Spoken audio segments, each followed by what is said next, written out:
Greetings friends, I am Supersonic Advance, and today we will be reviewing the new classic Sonic figure from the new wave of figures. I still have not found Vector or Ray yet. Hopefully I do soon. It's the same bio as always, but yes, this is I believe our third 4-inch classic Sonic figure, and he has a new mouth and the same accessory, I believe. So anyway, without further ado, let us begin. And here he is. Now you might be wondering, why is he not up there where I usually record? Spoiler alert, I kind of lost my phone stand. So I'm still trying to look for it right now. So this is what you get, my bed. So yeah, let's talk about the 4-inch classic Sonic. Our third 4-inch classic Sonic. So the very first one that we had, and also I should mention that this is the accessory that he comes with. We already have a bunch of these, but yeah. Now our very first classic Sonic looked like this, with his teeth showing out, with a little bit of his red. Who smiles like this? I feel like it would have been much better if it was just his, you know, not the red just right there. So yeah, this was our very first classic 4-inch classic Sonic figure, with his mouth still just not closed, because I don't know why Jakks still likes to, you know, do this with the Sonic license with classic Sonic.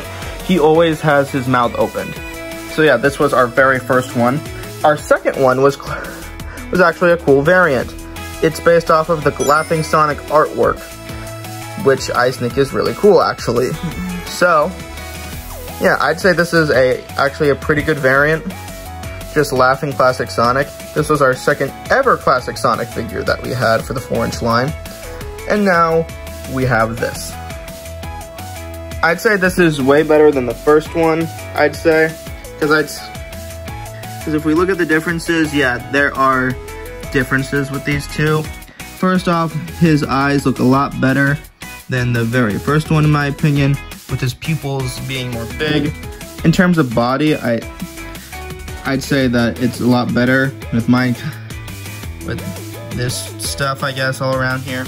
And they did fix that. What's weird is his arms. They didn't do it like the very first one. Instead, with his arms, they just kind of did this, I guess. Like he's ready to punch something.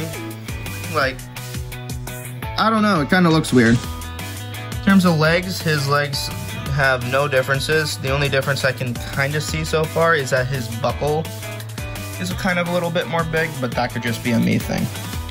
He still has the same amount of articulation, and I actually got some good quality control with this one. His joints are not tight at all. They work great. And yeah. And obviously the only difference between this figure,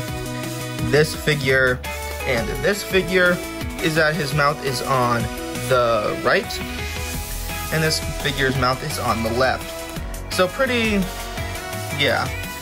His head was kind of placed weird right here with the very first release of Classic Sonic, but I'd say they kind of fixed that. You can see a little bit of the blue underneath, which in my opinion is kind of distracting, but that could just be a me thing. I'd say that this is, in my opinion so far, the best Classic Sonic 4-inch figure that we have. This one did not want to keep its mouth open, and it has that weird red thing, which I still don't understand why they did. And this one is just a cool variant, in my opinion. So yeah, that is Open Mouth Classic Sonic. 4-inch Classic Sonic is what I'll be calling it. Better than the first one, and the second one, in my opinion. So yeah, that was 4-inch Open Mouth Classic Sonic. Yeah, I'd say it's a good figure, and so far the best Classic Sonic 4-inch figure that we have from Jakks, so I definitely would recommend picking it up. So yeah, thank you all so much for watching, and I shall see you guys next time.